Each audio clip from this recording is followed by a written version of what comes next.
صاحب لیکن یہ سارا کا سارا جو ہے عقلی ہے، مطلب عقلی بیان ہے، مطلب عقلی طور پر تقلید بھی واجب ہے، عقلی طور پر اجتہاد بھی واجب ہے، لیکن جب ہم معاشرے میں بعض افراد کے سامنے ایسی گفتگو کریں گے تو وہ یہ کہتے ہیں کہ بھئی یہ مولوی تو اپنی طرف سے بیان کر رہا ہے، قرآن کی تو کوئی بات ہی نہیں کرتا، تو کوئی شرعی اعتبار سے کوئی حدیث یا روایت یا مطلب قرآن کی کوئی آیت ہو جو وجوب تقلید پر یا اجتہاد پر دلالت کرے، تو اسی کو ذرا بیان کیجیے۔ دیکھیں، یہ جب چیز ہم اب بیان کرتے ہیں کہ عقل انسانی واضح کہتی ہے کہ اگر ایک قانون وسیع ہے، بہت زیادہ پھیلا ہوا ہے، تو پھر کچھ ہی لوگ اس کو ماہر بنیں، کچھ لوگ اس میں ماہر بنیں اور باقی ان سے سیکھ لیں۔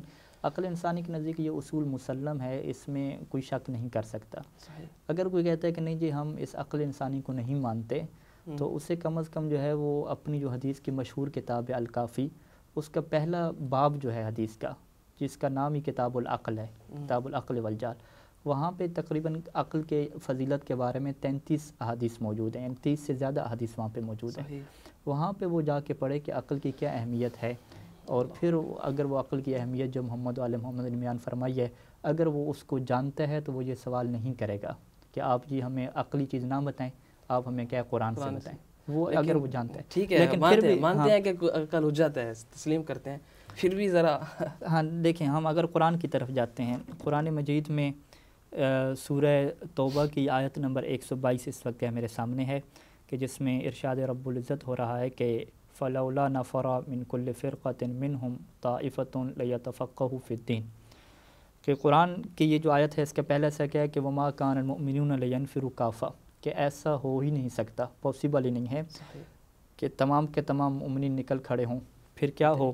فَلَوْلَا نَفَرَ، اللہ ابھار رہا ہے کہ ایسا کیوں نہیں ہوتا کہ کچھ لوگ نکلیں۔ اب کچھ لوگ کی تحدید کیا بیان کی کہ من کل فرقۃ منہم طائفتٌ، کہ ہر فرقہ میں سے ایک طائفہ، یہ عربی کے لفظ سے میں اردو کنورٹ کرتا ہوں کہ فرقہ یعنی ہر قوم، ہر قوم میں سے ایک گروپ، یعنی ہر قوم میں سے ایک گروپ نکلے، اس گروپ کا مقصد کیا ہو نکلنے کا؟ لیتفقہوا فی الدین، کہ وہ دین میں تفقہ حاصل کرے۔ یعنی اب اگر ہم اس قرآن کی آیات کو مزید کھولیں، ٹھیک ہے، اس کے اوپر تدبر و غور و فکر کریں، سب سے پہلے تو یہ ہے کہ قرآن لولا کے ذریعے سے خطاب کر رہا ہے، فلولا۔ عربی میں جو کلمہ لولا ہے یہ کسی کام پہ ابھارنے کے لیے، اسے ادوات تحدیث کہتے ہیں، کسی کام پہ ابھارنے کے لیے استعمال کیا جاتا ہے۔ اور جب یہ اللہ تعالیٰ اس کلمے کو ارشاد فرماتا ہے، اپنے کلام میں اس کو استعمال فرماتا ہے، تو اس کا مطلب ہے کہ اللہ اس چیز کو واجب قرار دے رہا ہے، تمہارے اوپر اس چیز کو ابھار رہا ہے، یعنی تمہارے لیے اس چیز کو واجب قرار دے رہا ہے۔ تو اللہ نے کیا واجب قرار دیا کہ تم میں سے واجب ہے۔ اچھا کتنوں پہ واجب ہے؟ یہ نہیں فرمایا کہ سب کے اوپر واجب ہے۔ اچھا یہ بھی نہیں کہا کہ ہر قوم کے اوپر واجب ہے، بلکہ کہا کہ نہیں، ہر قوم میں سے ایک طائفہ نکلے، ایک گروپ نکلے۔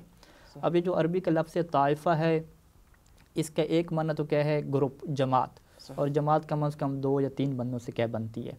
اور اگر ہم قرآنی استعمال میں چلے جائیں تو کلمہ طائفہ جو ہے وہ ایک بندے کے لیے بھی استعمال ہوا ہے۔ یعنی میں مختصر یہ بیان کروں کہ ایک وہ آیت ہے کہ جس میں خدا یہ ارشاد فرما رہا ہے کہ اگر مومنین کے 2 طائفہ آپس میں لڑ پڑیں تو تم ان کے درمیان صلح قرار دو۔ اب وہاں پہ طائفہ جو ہے وہ مفسرین لکھا ہے کہ اگر 2 مومن بھی آپس میں لڑ پڑیں، ایک طرف سے ایک ہو، دوسری طرف دوسرا ہو، تو اس کی بھی آپ نے صلح کرانی ہے۔ یعنی آپ ایسا نہیں کہہ سکتے جو قرآن نے کہا کہ طائفتان، کہ مومنین کے 2 گروہ لڑیں، تو آپ کیا کہیں بھی گروپ تو تب بنتا ہے کہ جب 3 بندے پورے ہوں، لہٰذا آپ کہیں کہ بھی آپ کی اگر لڑائی ہو رہی ہے تو پہلے تو اپنے بندے پورے کریں، پھر کیا ہے ہم صلح کریں گے، ایسا نہیں ہے۔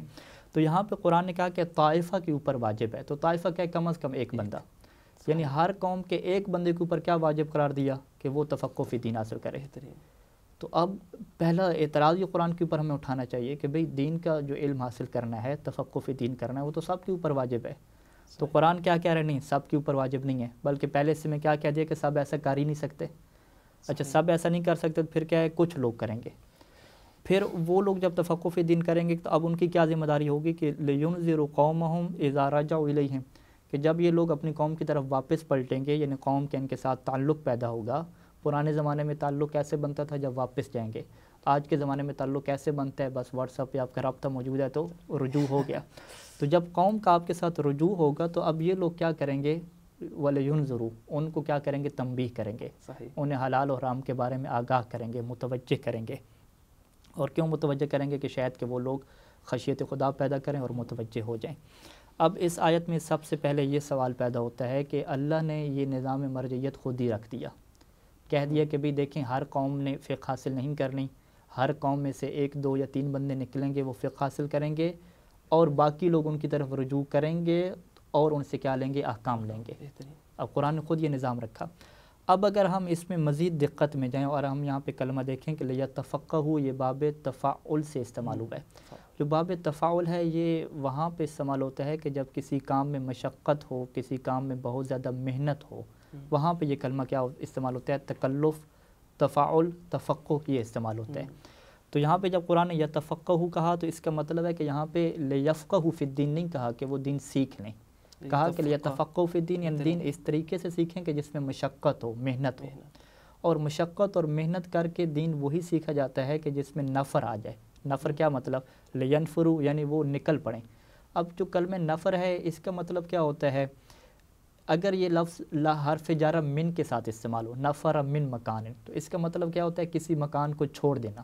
صحیح۔ اب قرآن نے یہ کہاں پہ کیا کہا کہ نفر من کل فرقۃ، کہ ہر قوم کے کچھ لوگ ایسے ہوں کہ جو اپنی قوم کو چھوڑ دیں۔ اب جو اردو میں نفرت کا کلمہ ہے وہ بھی اسی نفر سے نکلا ہے۔ نفرت یعنی کسی کو انسان چھوڑ دیتا ہے، اس سے قطع تعلق کر لیتا ہے، تو وہاں پہ بھی نفرت استعمال ہوتا ہے۔ تو قرآن یہ کہہ رہا ہے کہ کچھ لوگ ایسے ہوں کہ جو اپنی قوم سے قطع تعلق کر لیں، ہر چیز سے قطع تعلق کر لیں، اپنی زندگی اسی کام کے لیے وقف کر دیں، تفقہ فی الدین کریں۔ اب قرآن واضح کہہ رہا ہے کہ بھی کچھ مولوی بنیں، کچھ عالم بنیں، کچھ جو ہے وہ آپ کے فقہا بنیں، اور پھر لوگ ان کی طرف رجوع کریں اور ان کی بات کو ایکسیپٹ کریں۔ جب قرآن یہ شروع سے کہہ رہا ہے تو ہم کون ہوتے ہیں کہنے والے کہ سبھی جو ہے وہ حاصل کریں۔